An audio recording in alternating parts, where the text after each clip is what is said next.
Attila Seress, CEO, Cypac, Cypac.com. That's spelled CYPAC.com.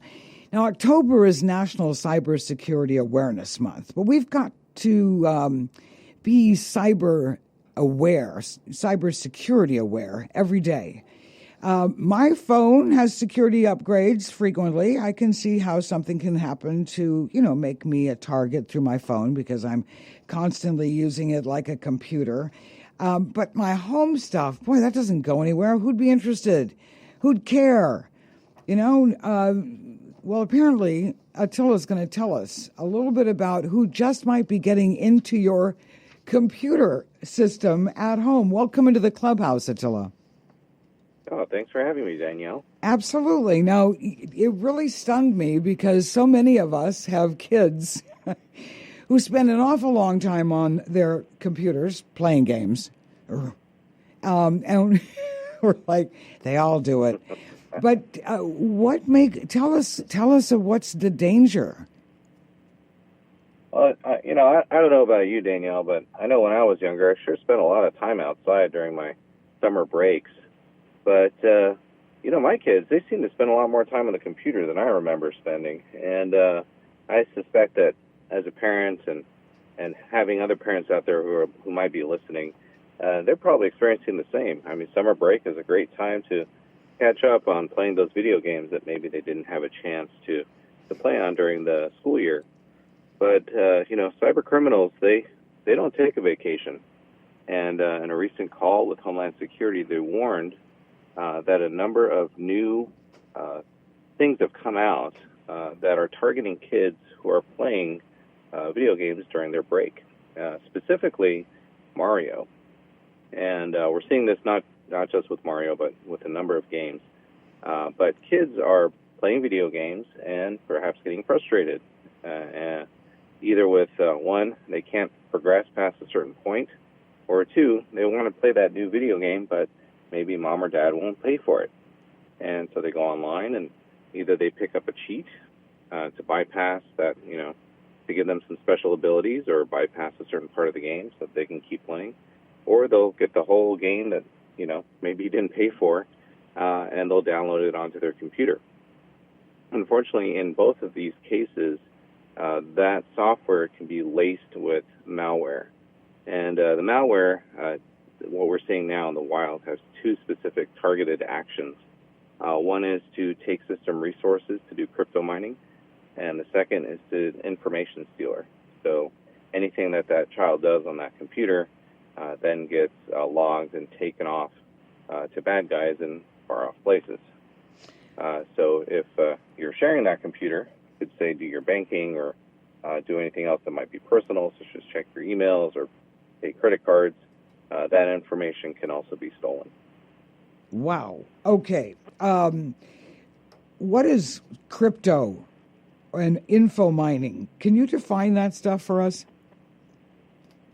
Sure. So, when you go online and you pay for something, that kind of credit card information that you're typing in, if there's a piece of software on that system that's harvesting that information, then that's a way that they can take that credit card information or social security information and pick it up, and it's called data exfiltration. So they'll take that data and they'll send it off to who knows where. They're typically financially motivated, so they're not really interested in taking your credit card number and using it themselves per se, but they are interested in taking that data and then selling it on the dark web. So a valid credit card number can go for anywhere from $3 to $15 on the dark web, and they'll take that credit card information and then sell it to someone else who will then go out and do fraudulent transactions with it.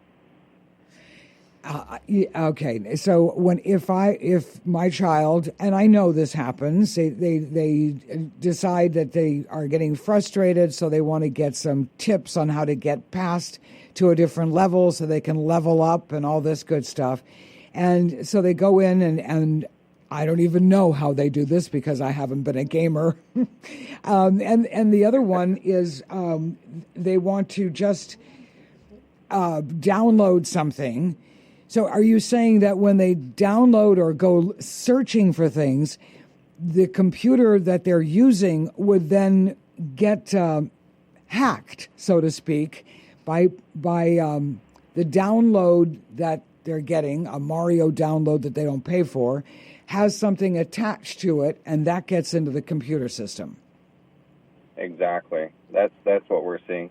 And unfortunately, a lot of this has to do with bad habits. So, for instance, during the pandemic, a lot of folks went to go work from home. They got some nice new work computers or higher power systems.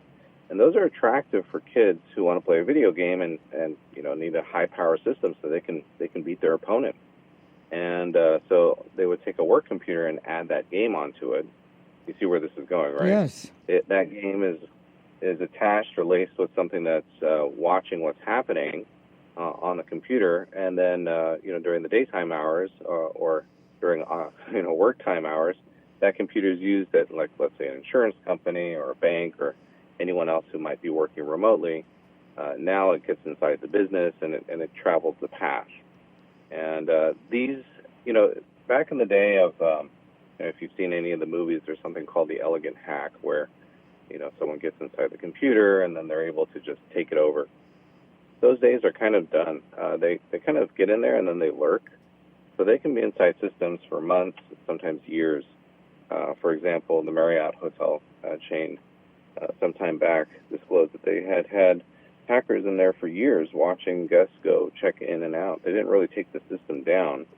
They just watched. And that's part of the whole kind of espionage that we're starting to see that's coming from the East. And there's not really a clear and easy way to stop these things.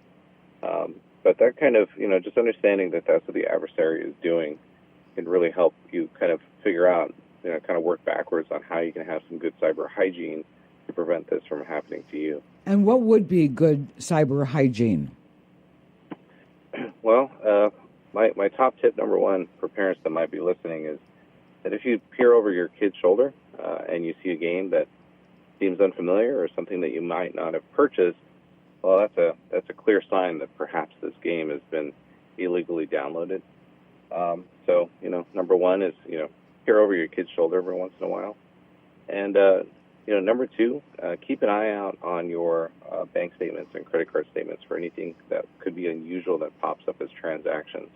Those are usually signs that something is on one of your systems somewhere, somehow. It may not necessarily be your home computer, but it could be your work computer or any of your other systems that are out there. Unfortunately, credit card theft is pretty rampant. There's not really too much we can do about it other than to try to secure our own systems so that way they don't pick up that data as you're entering them into websites, right? Yeah, absolutely. Gosh. Is there any way to cleanse once it's in to get it out? There are. There are some good tools and utilities out there. In general, like, we work with businesses, so the idea is this, that in every network, there is no way to really stop the bad guys from getting in. There's always so many new vulnerabilities that come out. In fact, if you check out our Deep Watch blog, we post them there regularly. That's at the Cypac.com website. There was one, for example, that was just released this week from Microsoft where they have a 0-day about opening attachments. So that means that if you receive an attachment and that attachment has a Word document and you open it, there's no way right now for Microsoft to stop that attachment from taking over your system. They have a 0-day that's actively in the wild. So the idea is to detect and respond. So you want to have good tools, good software tools, or good software programs that are out there. There's a number of them. You can pick them up. There's home versions, everything from ESET to Symantec or Norton. Those are not bad pieces of software. And then there's commercial software packages out there available for businesses such as SentinelOne and so on. But in general, I mean, the video game industry is a by recent estimates 8 times larger than the movie and music industry combined. So they're at around $20 billion per year, and the video game industry is about $180 billion per year. So just so you have some kind of scale of like how much video games have come into our culture and what people are paying for. That should give you an idea in terms of, the attraction for kids to want to play video games. Yeah. And there's nothing wrong with that, but you got to keep an eye on them. Yeah, absolutely. Because once in and you don't know it can really upset the whole scale. And sometimes, you say, "Did you do this on my? Look, this is on my credit card. Did you do this?" And the kid's going, "I didn't do anything." You're going, "You must have done this." Maybe they didn't do it. Yes. Attila Seress, Cypac, Cypac.com. Go check out Deep Watch. And the Cypac is so in tuned and so respected in the large community of cybersecurity. If you have any concerns in your company, you should really get in touch with Attila Seress, the CEO of Cypac, and the number is for them. Sure. It's 808-861-9595. Excellent. That's 808-861-9595. 861-9595. Give them a call. They'll keep you protected. Thanks so much for taking time out of your Saturday morning. Oh, for you, always. Oh, right on. We should make this a regular. Tell us what else is going on. Thank you. Appreciate it, Danielle. Aloha. Stay safe out there. Thank you. Aloha.